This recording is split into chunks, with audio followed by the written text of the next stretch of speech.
ধরো রাস্তার ধারে ফুটপাতে যদি কেউ নাইকির জুতো বেচে আর বলে নাইকি ইয়ার ডজনের জুতো নিয়ে যাও, তখন তোমার প্রথমেই মনে হবে এটা নিশ্চয়ই নকল, কারণ রাস্তায় কি আর আসল নাইকির জুতো বিক্রি করবে। কিন্তু যদি সেই একই জুতো তুমি নাইকির শোরুমে দেখো, তখন আর তোমার সাহস হবে না সেটাকে নকল বলার, তখন তোমার মনে হবে এটাই আসল। শিক্ষা কি জানো? যে জিনিস সহজে পাওয়া যায় মানুষ তার দাম দেয় না। ঠিক একইভাবে সময় নামের এই জিনিসটা, যা একেবারেই ফ্রি আর তার কদর মানুষ করে না।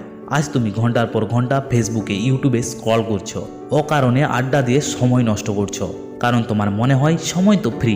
কিন্তু ভাবো তো, যদি 1 ঘন্টা সময়ের দাম 1 কোটি টাকা হতো, তুমি কি তখন এইভাবে সময় নষ্ট করতে পারতে না। 1 সেকেন্ডও নষ্ট করতে সাহস পেতে না। ঘড়ি যদি তোমার কেউ ভেঙে দেয়, তুমি সঙ্গে সঙ্গে রেগে যাবে, ঝগড়া করবে। কিন্তু যদি কেউ তোমার 2 ঘন্টা সময় অপচয় করে দেয়, তুমি তখন চুপ করে বসে থাকবে, কারণ তুমি তো এগুলোই চাও। আর তুমি এটাই পারবে, কারণ সময়ের থেকে তোমার ঘড়ির কদর বেশি।